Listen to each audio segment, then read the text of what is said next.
Hey everyone, welcome to this edition of History with Sai, where today we'll be talking about various king lists of ancient Mesopotamia. So to start off,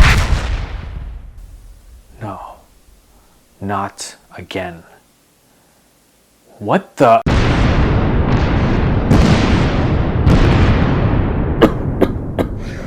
Oh my gosh. Seriously? Was that necessary? I'm trying to do a show here. Alright, let's go play Raid.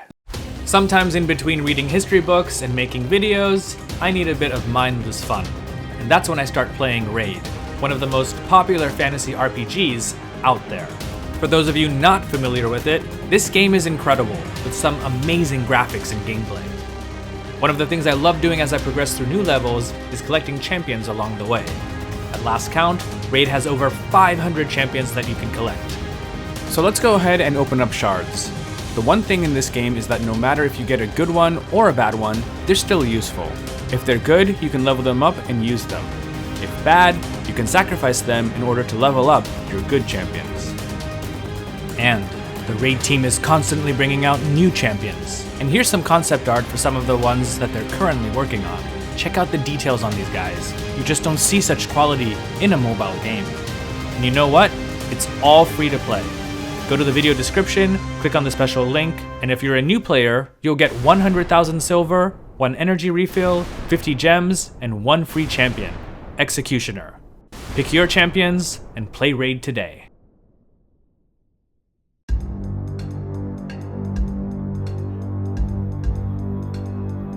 In my opinion, the two most iconic heroes in ancient epic poetry are Gilgamesh, the legendary king of Uruk and hero of an epic that bears his name, and Achilles, one of the greatest Greek warriors who is immortalized in Homer's Iliad. Though great tales, the Epic of Gilgamesh and similar stories are no closer to proving the actual existence of Gilgamesh than Homer's Iliad proves that Achilles existed and fought in the Trojan War. However, many scholars of ancient history would argue that it's more likely that there was a king of Uruk named Gilgamesh than a hero who fought at Troy named Achilles. This is due to really one piece of evidence. Gilgamesh appears on an ancient document known as the Sumerian King List. Along with him are 132 other kings and 1 queen who have been listed as the rulers of ancient Mesopotamia from what the Sumerians would have considered to have been the dawn of history up until the 3rd Dynasty of Ur, around 2000 BC. The most complete Sumerian king list ever to have been discovered is from the site of the ancient city of Larsa and dates to around 1800 BC. It was first compiled by various Sumerian scribes over the course of several centuries in an effort to record the many rulers of the various kingdoms of the region. Over time, other peoples, including Babylonians, Assyrians, and even Elamites, created their own king lists.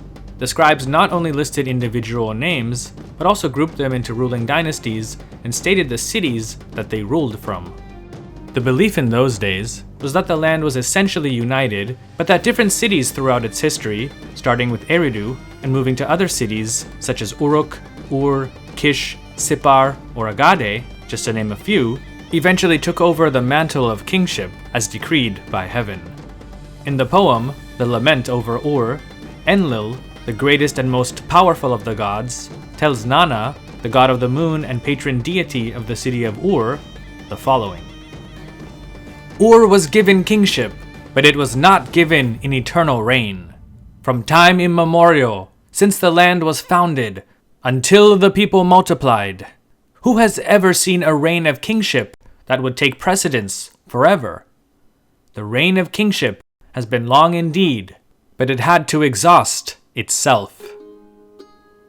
Historically, what had happened was that the Neo-Sumerian state based in Ur had collapsed, with the final nail in the coffin being the destruction, or at least occupation, of the city by neighboring Elamite forces. The poem, and others like it, gave a theological justification for not just such a calamity, but also why dynasties, no matter how great, can never rule forever. The rule of each dynasty and city was only temporary, and whenever the gods decided that it should move to another people or place, it did. Such had been going on since the beginning of history. At least, that's what the authors of the Sumerian King List wanted the reader to believe. The King List opens with the following verses. After kingship descended from heaven, the kingship was in Eridu. In Eridu, Alulim became king. He ruled for 28,800 years. Alalgar ruled for 36,000 years. 2 kings, they ruled for a total of 64,800 years. Then Eridu fell, and the kingship was taken to Bad Tibira.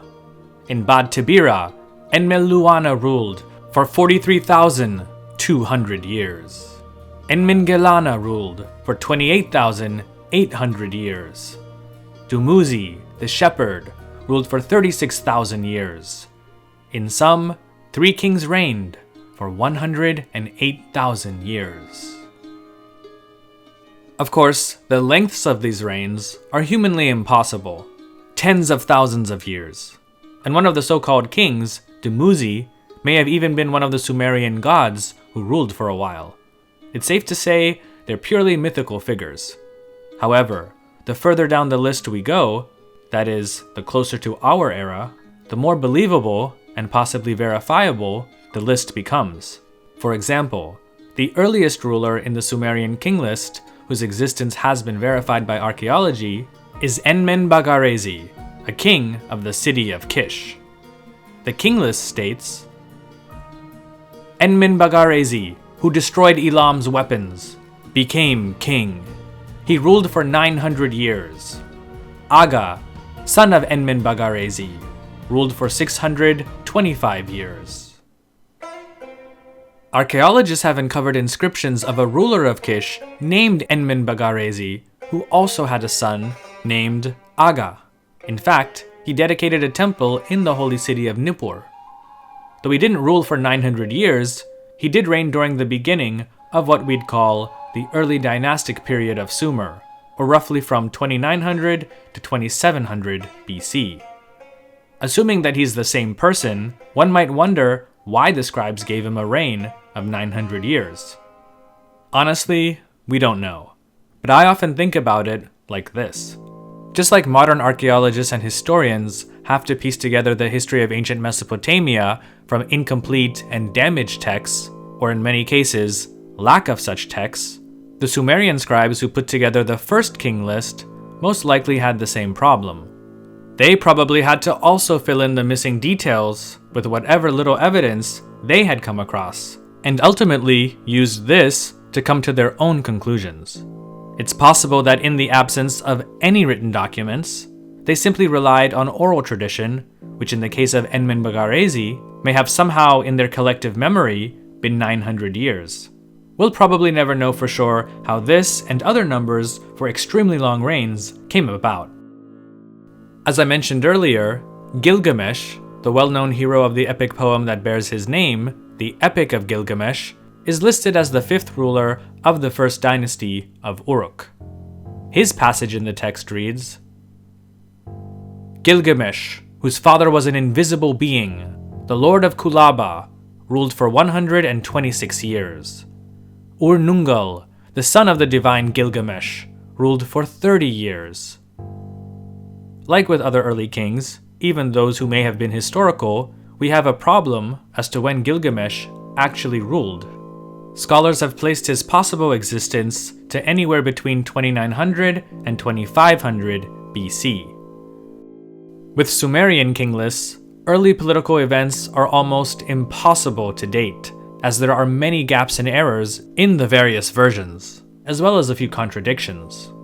In addition, the dynasties are listed one after another, as if they followed some sort of chronological order, whereas in reality, it's almost certain that many of them overlapped, with one dynasty ruling in one city-state, while another ruled simultaneously in a neighboring city-state. However, Sumerian king lists are also very helpful, especially with putting together the later dynasties and political history of the region. For example, the lists do tell us the chronological order of the rulers of each dynasty. Not only this, but the shorter and more realistic reigns of these kings have been corroborated and cross-examined with other unrelated texts and archaeological findings. Let's take a look at some of the later entries on the list. If you're somewhat familiar with the history of ancient Mesopotamia, or have seen a good number of videos on this channel, you'll probably recognize several of them. Then Kish was defeated, and the kingship was taken to Uruk. In Uruk, Lugal-Zaggezi became king. He ruled for 25 years. One king ruled for 25 years. Then Uruk was defeated, and the kingship was taken to Agade. In Agade, Sargon, whose father was a gardener, the cupbearer of Ur-Zobaba, became king, the king of Agade, who built Agade. He ruled for 56 years. Rimush, son of Sargon, ruled for 9 years.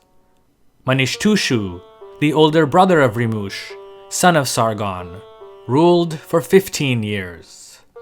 Naram-Sin, son of Manishtushu, ruled for 56 years. Shar-Kali-Shari, son of Naram-Sin, ruled for 25 years. Then, who was king? Who was not king? Irgigi was king. Nanum was king. Imi was king. Ilulu was king. Those 4 kings ruled 3 years. These last few lines, starting with, "Then who was king, who was not king," indicate the breakdown of authority in much of Mesopotamia at the time. It's the period when other texts tell us that the Guti, or Gutians, were causing havoc throughout the land. In reality, the situation was a bit more complicated than that. There were probably several factors, including widespread drought and starvation. It's likely that the Gutians still hadn't become the dominant force, because the king list then mentions a dynasty from Uruk. This implies that after the fall of Agade, Uruk became the dominant power in Mesopotamia. How much power the kings of Uruk had isn't known, as there were only 5 kings within a span of 30 years, which is generally not a good indication of political stability. The king list reads, "Then Agade was defeated, and the kingship was taken to Uruk. In Uruk, Ur-Nigin became king. He ruled for 7 years. Ur-Gigir, son of Ur-Nigin, ruled for 6 years. Kuda ruled for 6 years. Puzur-Ili ruled for 5 years. Ur-Utu ruled for 6 years. 5 kings ruled for 30 years. After this, we have the Dynasty of Gutium and Gutian rule of the region. Uruk was defeated, and the kingship was taken to the army of Gutium. The army of Gutium, a king whose name is unknown. Nibia became king. He ruled for 3 years. Then Ingishu ruled for 6 years. Ikukumla Kaba ruled for 6 years. Shulmi ruled for 6 years. And the list for the dynasty of Gutium goes on until it tells us 21 kings who ruled for 91 years and 40 days. The average reign here is less than 2.5 years, again indicating that this was not the most stable time in the lands of Sumer and Akkad. Perhaps these were not kings at all, but possibly governors, since the text gives us several names, but no lineages. It's hard to believe that a single dynasty could have survived by changing so many kings in such a relatively short period of time. Finally, we come to the 3rd dynasty of Ur, the Neo-Sumerian kings, during whose time the list was probably first compiled and later copied for mass production. Here's also where a lot of other archaeological findings correspond with the information given in the list. Then the army of Gutium was defeated, and the kingship was taken to Uruk. In Uruk, Utu-Hegal became king. He ruled for 7 years, 6 months, and 7 days. One king ruled for 7 years, 6 months, and 7 days. Then Uruk was defeated, and the kingship was taken to Ur. In Ur, Ur-Nammu became king. He ruled for 18 years. Shulgi, son of Ur-Nammu, ruled for 46 years. Amar-Sin, son of Shulgi, ruled for 9 years. Shu-Sin, son of Amar-Sin, ruled for 9 years.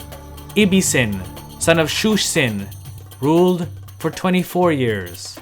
5 kings ruled for 108 years.